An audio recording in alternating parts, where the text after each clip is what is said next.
এই পটলগুলো এগুলোতে ডালটাকে বেলে নিলাম।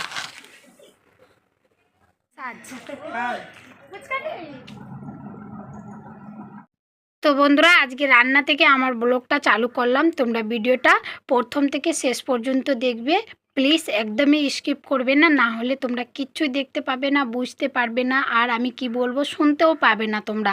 তো ভিডিওটা যদি ভাল লাগে লাইক করবে, কমেন্ট করবে, সাবস্ক্রাইব করে আমার পাশে থাকবে। ফেসবুক থেকে দেখে থাকলে ফলো করবে, যাতে তোমরা সবার আগে নতুন নতুন ভিডিও পাতে সফলতা থাকবে।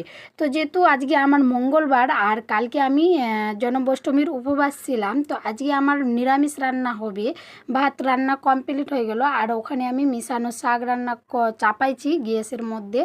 আর তারপরে পটল আলুর ভাজা করব। আর এই যে কলার ডালটা দেখাচ্ছি, এই ডালটা মা আমাকে দিয়েছিল, তো এটা মায়ের বাড়িকার ডাল, এই ডাল করব। আর ছেলে বাইরে খেলা করছিল, আর আমাকে দেখো আসে কি বলছে। তো যাই হোক, ওর কিছু ডিস্টার্ব হলে আমাকে খেয়ে একটু নিয়ম ভাঙলাম, যেহেতু পান্নটা ছিল। তো 7:45টার সময় পান্ন ছিল, তো 7টা বেজেই গেছিলো আমার পান্ন ভাঙতে। তো যাই হোক, আর এখন রান্না বান্না করছি, তারপরে খাবো। আর যেহেতু কালকে একটু মটর ভিজাতে দিয়ে দিতাম, তো মটরগুলো ঘুমনি করে মুড়ি খেয়ে নিতাম, তো মটর ভিজাতে দেয়নি, শুকনো মুড়ি আছে, তার জন্য খেলাম না বন্ধুরা। তো সবাই কেমন আছো? আশা করছি তোমরা সবাই ভালো আছো, আমারও পরিবারের সবাই ভালো আছে। আর মেয়ে এক্ষুনি পড়ে উঠলো, তো মেয়ের দুদিন থেকে ছুটি আছে, যেহেতু পরীক্ষা চলছে, তো গ্যাপ দিয়ে দিয়ে ওর পরীক্ষা হচ্ছে, একদিন দুদিন গ্যাপ আছে। প্রথম গ্যাপ আছে, তারপরে যে দুটো বই আছে তো পরপর আছে। তো ছেলে মেয়ে বাইরে খেলছে, আর এখন আমি রান্নাগুলো করছি। আর রবিবার নিয়েছিলাম যে বেগুনের গাছ হাটে, তো এই যে এই গাছগুলো জলের মধ্যে ডুবিয়ে রেখে দিয়েছি। কালকে তো জন্মাষ্টমীর পুজো নিয়েই পুজো পাক করলাম, সব বুঝতেই পারছো। আর রান্না ওদিকে হচ্ছে। তো এগুলো বেগুনের গাছগুলোর জন্য লাগাবো, যে নতুন মাটি ভরেছে এগুলোতে, এই যে এগুলোতে নতুন বেগুনের গাছটি লাগাবো। আর এটা ফুলের গাছটা অনেক মস্ত বড় ছিল, এখানে এই যে এখানে ছিল, আমার ছেলে ভাঙে উঠিয়ে দিল, মানে টানে ধরে উঠিয়ে দিল, একে কোনো মতন বাঁচিয়ে রেখেছি। তো এই গাছটি চলো লাগিয়ে দিই, ওদিকে রান্না আমার হচ্ছে। ডালটাকে এইভাবে ভাজবো হালকা করে। ডালটি মা পাঠায় দিয়েছিল, নতুন মুগের ডাল। তো শাকটা আমার হয়ে গেছে, দেখো শাক রান্না করে লাগালাম। আর এখন ডালটা ভাজবো, ডালটা ভাজে নিই, তারপরে তোমাদের সামনে ডালটা ভেজে উঠালাম। ডালটাও দেখাচ্ছি দাঁড়া। আর এখানে ডালটা উঠাই, এখানে পটল আর আলুটা ছেড়ে দিলাম, যেটা ভাজা করবো এটা।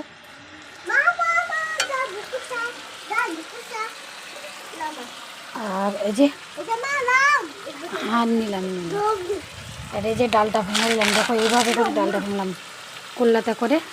খায় না বাবা, নোংরা আছে তো, পেট কামড়াবে। এইভাবে করে করে ডালটাকে বেলে নিলাম, যাকে বলে ভাঙলাম। তো চলো দেখালাম তোমাদেরকে যতটা পারছি দেখা। চাইলে বন্ধুরা যে এগুলো হয় না প্লাস্টিকের বড়াগুলা, সিমেন্টের, সাহারের, তারপরে হ্যাঁ ওইগুলো বস্তাগুলোতে তোমরা ভাঙতে পারো ডাল। আমার কাছে যেহেতু কুলোটাই আছে, তো মা জবে থেকে ডাল পাঠাইছে, আমি ওই কুলোটাতেই ভাঙি। তো চলো ডালটা ঝাড়ে নিই, তারপরে মানে পচড়ে নিই, তারপরে। তো বন্ধুরা যেখানে আমি বসে ভয়েসটা দিলাম, তো এখানে শোঁ করছিল আওয়াজটা। তো ওই আমার ওখানে মোটর চলছিল, ট্যাঙ্কি ভরছিলাম উপরে, তাই শোঁ আওয়াজটা হচ্ছিল। তো তোমাদেরকে বিছানা গুছাচ্ছি, তোমরা দেখোই। তোমাদেরকে একটা কথা আমি বলি বন্ধুরা, দিন দিন জীবনে যেভাবে সংসারের প্রতিটা কাজ একা হাতে গুছিয়ে রাখি, মনকে ভালো রাখলে শরীরও ভালো হয়ে যায় অনেকটা। তো মনকে ভালো আর শরীরকে ভালো রাখার একটাই কারণ, সংসারের প্রতিটা কাজ একা হাতে ছেলে মেয়েকে নিয়ে সব কাজ আমি করি। তোমরা যারা আগে থেকে আমার ব্লগগুলো দেখো, তো তোমরা জানোই যে আমি বাড়িতে আমার কেউ না, একাই আমি বাড়িতে থাকি ছেলে মেয়েকে নিয়ে। আর তোমাদের দাদাভাই আছে, কিন্তু ওই তো বিদেশে, তোমরা জানোই। তো যাই হোক, এত কিছু তোমরা যা ভিডিও দেখছো, তো সব কিছুই আমার জানো। তো এখানে রান্না বান্না করে আমার চুচুটাকেও খেতে দিয়ে দিলাম, আর ওই ভাত খাচ্ছে দেখো। মানে ছেলে মেয়ের যেভাবে খেয়াল রাখি, ওরও এইভাবেই খেয়াল রাখি। আশা করছি ছেলে মেয়ের থেকে ওর বেশি খেয়াল রাখা যায়, যেহেতু বিড়াল ওকে যেন না ধরে লেই। তো যাই হোক, যে ছেলে মেয়েকে ঘুমাতে গেলাম, ঘুমালো তো নাই, উঠে আমি কি করলাম, যেগুলো শাড়ি পরে আমি ভিডিও করছিলাম তো আর পরার ইচ্ছা করে না, অনেক দিন হয়ে গেলো, তোমরা তো জানোই 2 বছর ধরে আমি ব্লগ করছি। তো ঠাকুর ঘরের আমি এটা চানোয়ার সেলাই করলাম চারদিক কুচ্চা দিয়ে। কেমন হচ্ছে কমেন্টে জানাবে বন্ধুরা। 2 থেকে 2.5 ঘন্টা লেগে গেল আমার শাড়িটা কাটতে, কোচাটি করতে, আর নাপ লিয়ে করলাম, যেহেতু এটা ঠাকুর ঘরের মানে কি বলে ঝালর, এই যে উপরে এটা থাকে না ঠাকুর ঘরের, এটা মায়ের মাথার উপরে ঝালরটা দিব, চারদিক দিয়ে কুচ্চা কুচ্চা করলাম। আমি ঘুমাইনি আজকে, দুপুরবেলার খাবার খেয়ে তো ছেলে মেয়েও ঘুমালো না, ছেলে মেয়ে বাইরে খেলছে। আর আমি এটা কমপ্লিট, একদম কমপ্লিট হয়ে গেছে, ডরি টরি সব লাগিয়ে দিলাম। আর আরেকটা করব, যেহেতু এই যে 2 সাইডের 2টা প্লাস্টিক দেওয়ানো আছে কিনা, প্লাস্টিকের কাছে দেব।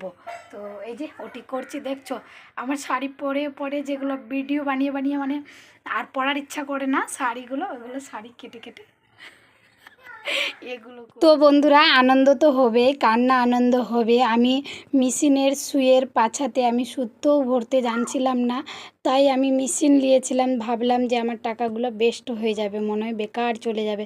এরকম কিছু না, আমি দিনের দিন ভালো মেশিন চালাতে পারছি, ছেলে মেয়েকে একা হাতে পরবরিশ করছি, সংসারের ভারদারি আমার উপরে আছে। আমার বর আমাকে মাসে 25,000 টাকা দিলেও কি হলো, আমার বর শুকনো হাতে আমাকে 25,000 টাকাতে স্কুলের বেতন, গাড়ির বেতন ইত্যাদি ইত্যাদি সব কিছু আমাকে সামলাতে হয়। ওগুলো সেলাই টেলাই করে বন্ধুরা একটু বিকালবেলা এখানে বাইরে ঘোরাফেরা করলাম, তারপরে একদম রাত্রে দেখা হচ্ছে তোমাদের সঙ্গে। আমার ছেলে এখন ঘুমাবে, যেহেতু ওর শরীরটা আজকাল ভালো নেই, যেহেতু প্রচুর পরিমাণে জল ঘাটছে আর সর্দি কাশ হয়ে গেছে, আর রাত্রেবেলা আমাকে ঘুমাতে দেয় না সর্দির জন্য। তার জন্য আজকে ভাবি আমি প্রতিদিন, যেহেতু আমার ছেলের গায়ে তেল মাখাতে পারি না, যেহেতু আমি মাঝে পক্ষে দিই, যেহেতু ওর শরীর যবে খারাপ থাকে তবেই দেই, তেল মাখিয়ে দিই।